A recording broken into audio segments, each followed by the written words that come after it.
10 minutes with ARKHILITE. Thanks folks for joining me today. Really, it's a rainy day, at least in this part of the world in Singapore. And thanks again, everyone, for being with us. And over here, on the other side of the screen, I have Shi Ying from Senkoubou. Please, in a nutshell, I would like you to explain very much as succinct as you want. But we can go a bit deeper later on. But do share with me what you feel, and what does your brand stands for. Shi Ying, thanks. Oh, hello, I'm Shi Ying. So I'm a leather craftsman, and my brand actually stands for. Well, there are a few things. I think mainly is to be curious, like in everyday products like that we use, and also to have a long-lasting product that we can use and be connected with. So that's actually one of the important beliefs of the brand. How does the word Senkoubou comes about? So Senkoubou is a kanji for 千工坊. So if you know Chinese, 工坊 actually means workshop, and 钱 is money, but 钱 is also my surname. So I'm Qian Shi Ying. So Qin is Qian, as in. Most people have Qin as Chen. But mine is Qian. Yeah, my dad's from Hainan, so. And I make 钱包, which is wallet. So coincidentally, it just matches. And yeah, absolutely. That's beautiful. Of course, I mean, there's some of these I already know. But then the fact is that when you have a name and that really crosses boundaries and imbues like meanings, multiple meanings into one, then that's all the more better. So of course you were explaining that 工坊 in Chinese it means as in English it means like a studio, like workshop. The katakana, is it? Did you kanji? The kanji pronunciation, yeah, and therefore Japanese. How I mean, since you have selected the pronunciation of kanji to be the name of your studio, how does is there any influence then from the Japanese side? Yeah, for sure, because I was trained in Japan, Kyoto. Yeah, so I lived there for a year. And I've before setting up Senkoubou, I suppose. Yeah, before setting up Senkoubou, I was doing an apprenticeship in Kyoto for a year. So that was about 3-4 years back. Got it. Yeah. So that's great, because that sets up the tone, or at least the direction. We probably want to like just rewind back a little bit to how you find your passion, or it comes to you like in daily thing. We just go there a little bit. We do some sort of rewind. Or like, do you remember like at what the age of what do that the idea of because I do know that you were with a fashion company, just when we were just chatting up before going on live.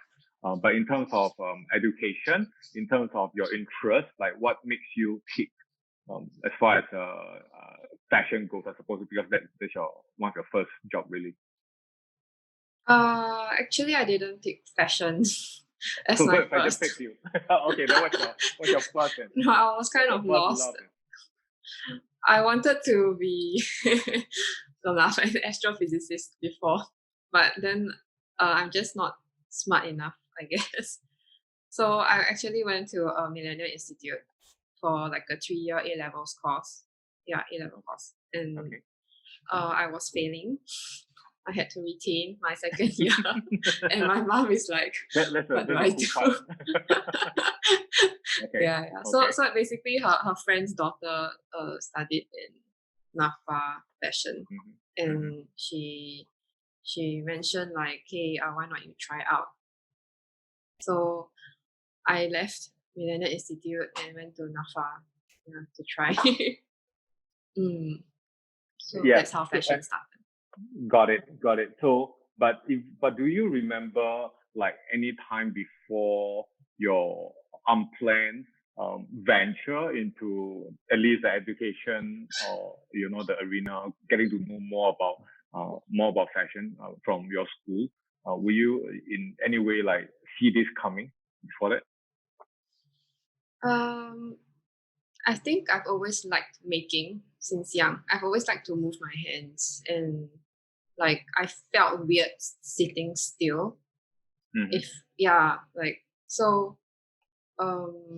At the age of maybe 5 or 6, I was making paper wallets to give to my friends. And in primary school, I've always hung out at the wallet shop to see how the pieces join together.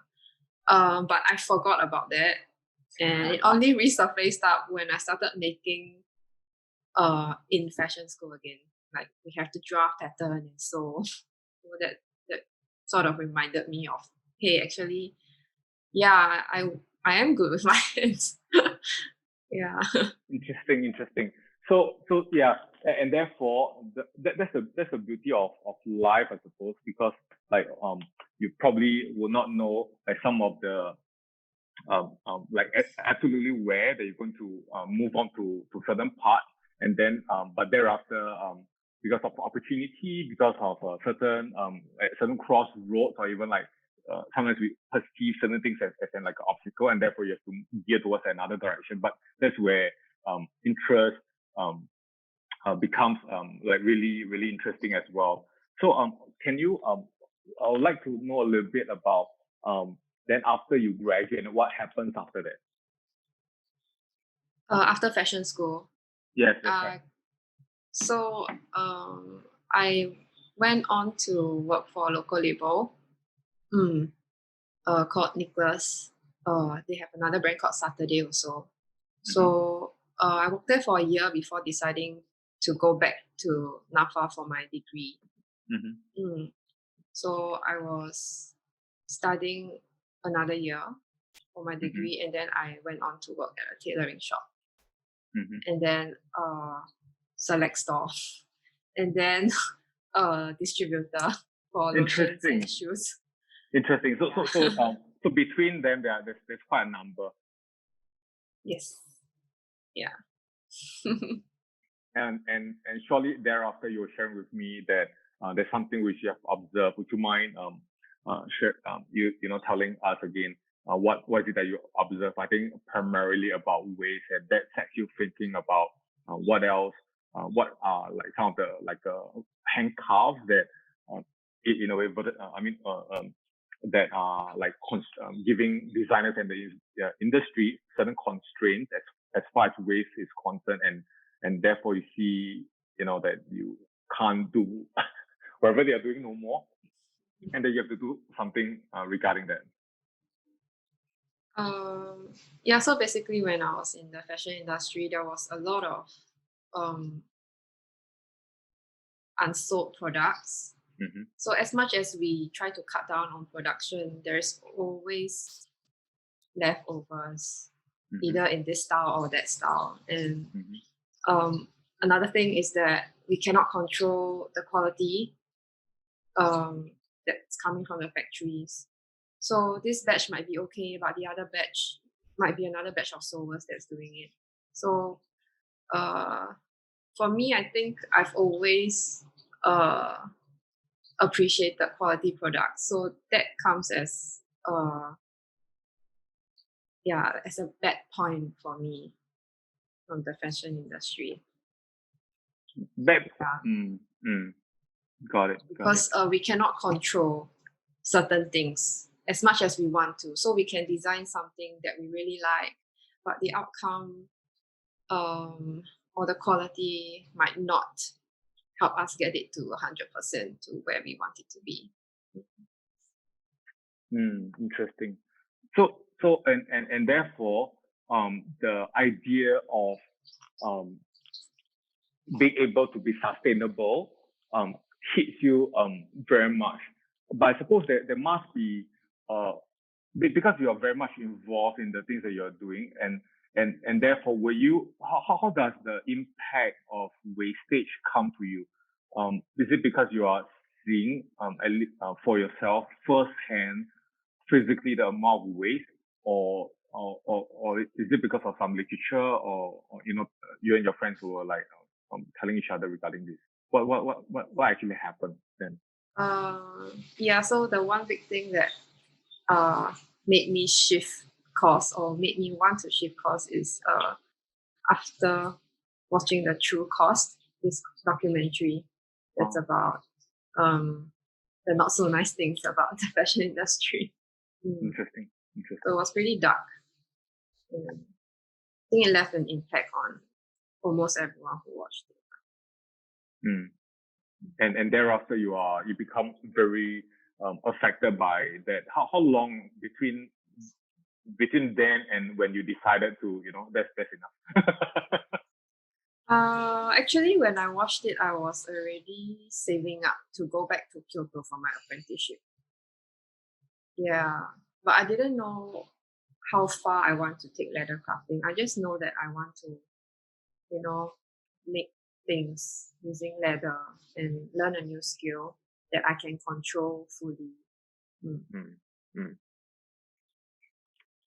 So when you were on your way to when you plan for your apprenticeship at Kyoto, that includes like leaving behind, right? That includes like leaving behind your work and your job already. So it's more of a coincidence that did not exactly trigger your trip or your planned trip to Kyoto. No, it did not. But it did trigger how I plan to produce or do something with this craft that I learned during that. Got it. So meaning that before you head off to Kyoto, you had already wanted to create something for yourself, right? So meaning after the apprenticeship in Kyoto, then after you come back to Singapore, that's where the new that's where Senkoubou could be launched. Is the name out already before you went over? Yes, actually, I already started doing a collab with my friend who does ceramic accessories. That's so interesting. Yeah. So we actually did a pop-up together. Yeah, where was it? I think Public Garden. Yeah. Cool. And therefore, then that really brings us to not absolutely the present, but that's at least like 4 or 5 years back, right? So you were doing this for 4 years? Almost 3 years now. That's great. That's great. Like the official start. Who's your first customer, or who's your first client? My first client. You mean before or after? Actually, I also made some items before I went to Japan. After. So when I first started, after coming back from Kyoto, it was this very wealthy lady who is my aunt's boss and good friend. Yeah, so she ordered like 3 passport cases and 2 travel cases. Yeah.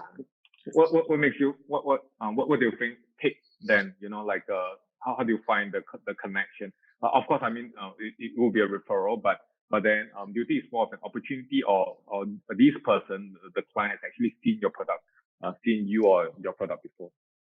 No, I think she's just being very supportive because there's nothing to show.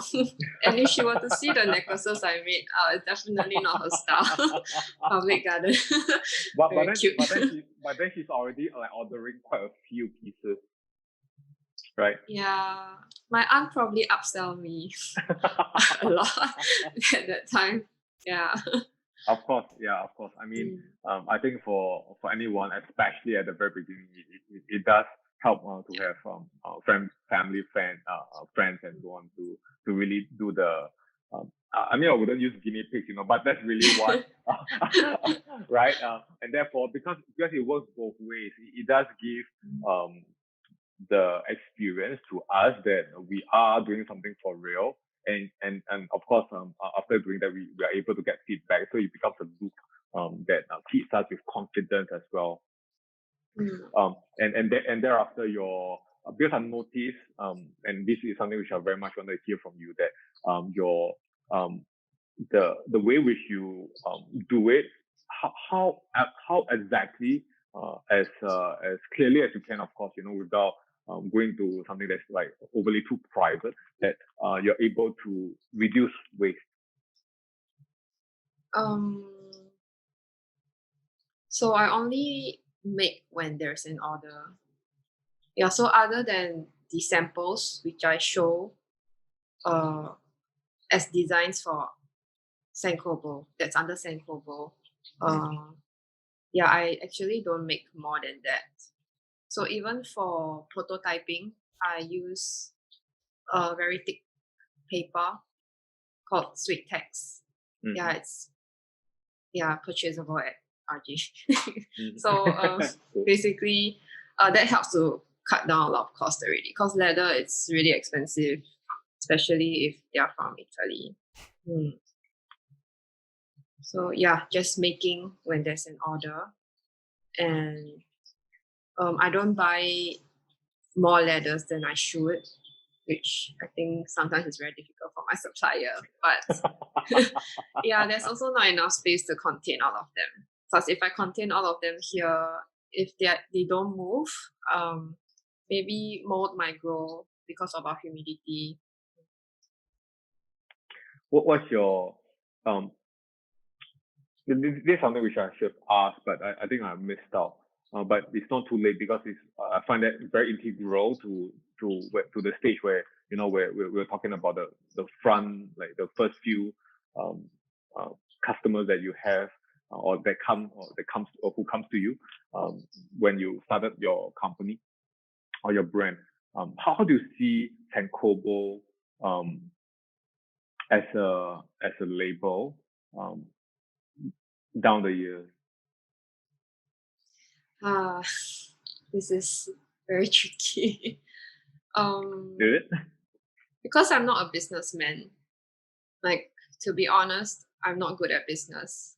I really, truly just enjoy the making process. So when it comes to the business side, I do take it a step at a time. But of course, I do hope that more people, I do hope that the brand can make certain decisions or do certain steps to make handcrafted products more acceptable to the local market. When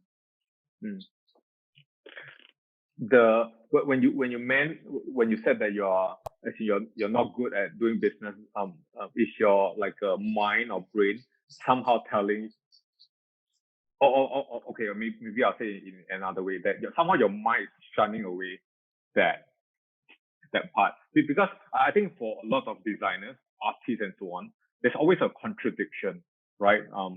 Of course, at the same time, we want to be able to sell our stuff, but at the same time, we're thinking that if we just talk about numerics, then that's quite the most boring thing, and it's like almost in direct conflict with what started us off at the very first place. So but I'm not sure what was it that goes into your mind. Do you genuinely think that you don't like it, or like what you say, you're not good at it? No, I don't mean that I dislike it when I say I'm not good at it. Okay.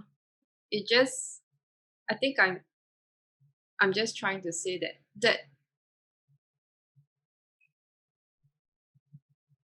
that's not my first focus. It might sound very naive to a lot of people, but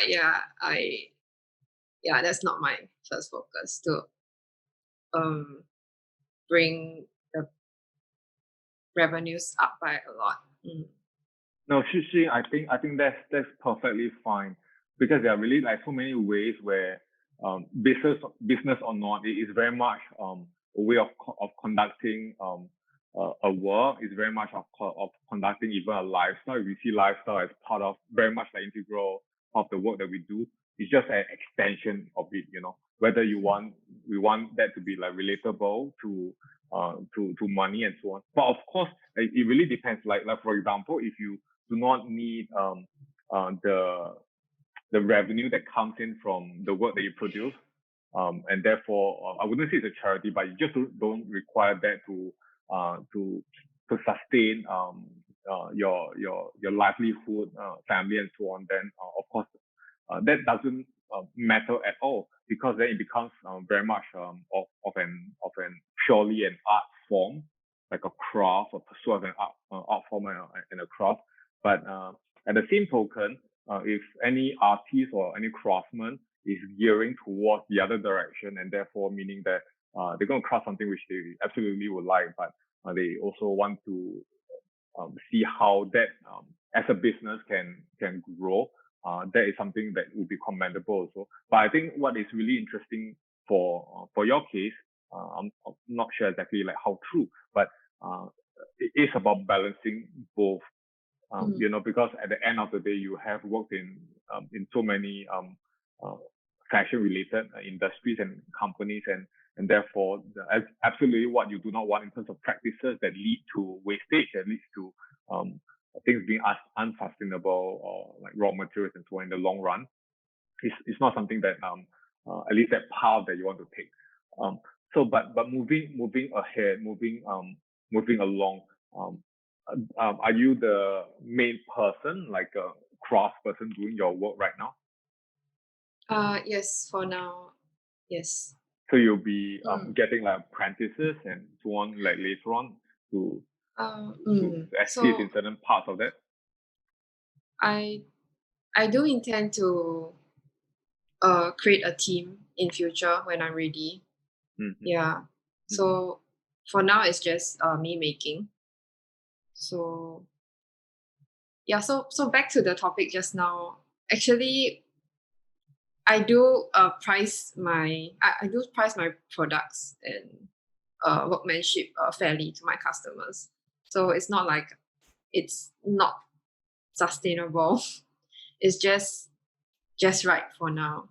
So I'm actually still thinking of ways to grow the business part, although that's not top priority yet. It's more of being able to produce designs that can serve people.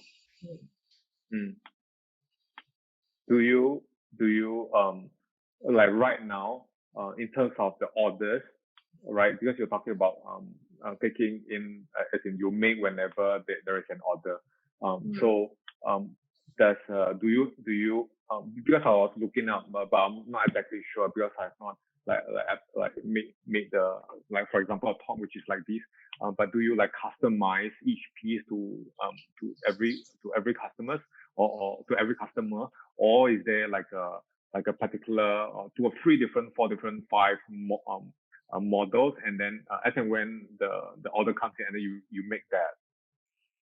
Okay, so right now there's a few designs that the customers can select from online or at the shop. So if they want it, then I'll make another piece.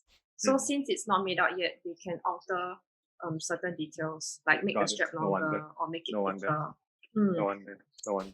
Then the other part is entirely not from the collection. So they show me a certain reference, like a few reference images, then we will design it together. Very smart. I think even as a business, of course it's not this is not about like fast fashion or anything along that line. But as a business model, I thought this is fairly interesting as well, because it does give customization, some parts of it, you know, because there are I mean there isn't really like a real just one way to do certain things, and especially at this age and time where a lot of different things are possible. So some people may want to have exactly what their friends are carrying, right? Because influencers, but at the same time, we also hope that people are able to latch on to certain designs that you've already come up with, beautiful ones, carefully thought of. But then, what are the different ways, just like small little way, like change of some material, some stitch, or some add-ons that will make the bag, make the purse their very own. Super smart. I think yeah. So lots of things that I'm not sure whether we're able to like cover them today, but I would like to thank you at this point in time again. But before I let you go, there's this other thing that's like really quite interesting because I was looking. I'm sorry for the sound. I'm in my office and I've got a factory that's beside me and once in a while they have that sound. So when I do have like cats in my studio, they were thinking, oh, is there like a fire alarm? You know, I have to assure them, no, don't worry about it. And we were on the third floor, so windows are huge and all that. Able to get out safely. But seeing you conduct like studios, like workshops, are you able to share a little bit more with me regarding that? So yeah, there are a few workshop items that any new learners can choose. Yeah, so there's a range of items that they can pick to make or learn to make. And so when participants come for the workshops, they are provided a paper pattern. So then they will trace out the paper pattern on leather and then start to create the product. So using this like paper pattern, they can enlarge it or make it smaller and then use the exact same skills that they have learned here to make other products. So that's the main purpose of conducting the workshop is to have people start making their own and hopefully cherish it more because they did spend time making it. Your focus is very much on the making of things. Either this it could be you yourself making it, it could be your apprentices or collaborators or later on, but even clients are your collaborators. So when clients make something, it makes you happy. Right? I mean, it makes them proud also. I mean, the look on their faces when they finish that item, I think that's great. Because hey, they can use something they just made. Now, I'm always quite intrigued by people or brands who are able to latch on with a very simple idea and to go deep into it. I'm not sure, but I've spoken to quite a number of artists and brand owners and people who are really passionate about the things that they do. But I suppose the notion of making really at least coming from your side hits me on a very interesting note because I felt that you are, although there are many different things that we are talking about, and that includes like not wanting to waste stuff and so on and so forth. But I suppose the idea to latch on with this keyword of making to make, and therefore you're able to observe that as you make something, it makes you happy, and when people they learn to make something and it makes them treasure the things which they make, and again that fits back into the loop of being not wasting, and therefore this whole like very small loop of keywords and actions, and it just fit itself, almost becoming like really self-sustainable in a way. Beautiful. Yeah. I hope that like moving along, of course I'll still be catching up with you, but I think it'd be great to see how this idea can be latched on. I'm sure there's already a community, like for example, I'm a fan of yours, and therefore thanks again for having this chat with me, with us at ARKHILITE C today. But I do really feel that it's just reasonable and logical to spend like 2-3 years. I mean, just when you mentioned that it's about 3 years to get the look right, and then and if we're able to I think a lot of interest they can hold as opportunities as you move forward. Thank you so much, Vincent. No, thank you. Thanks again, Shi Ying. Right, so I'll be catching up with you. No problem. I think you have given me the encouragement. You have given me and us, I think the viewers, lots of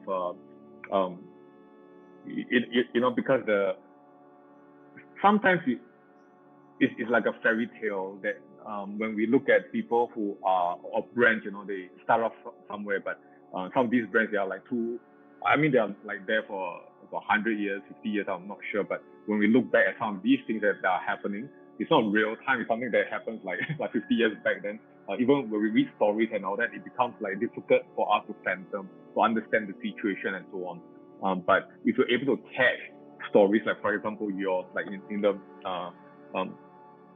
very early stage of conceiving, what really happens into it, and taking care of what is the most important. And the other things are, for example, other things like finances. These things are important, but having the core ingredients correct to have a good foundation, and then we just let the chips fall, as we move on to grow the company or to grow the brand and your label. I'll talk to you soon again. Thanks again. Yeah. So folks, So I'll let you know more about Shi Ying. Shi Ying, they can find you at Senkoubou. It's on Instagram and on Facebook as well. Senkoubou. Yeah. Fabulous. So please hit up with Shi Ying and her team as far as leather fashion and goods and wares are concerned. So Shi Ying, you stay around with me for a while, so I'll let the folks just end the show.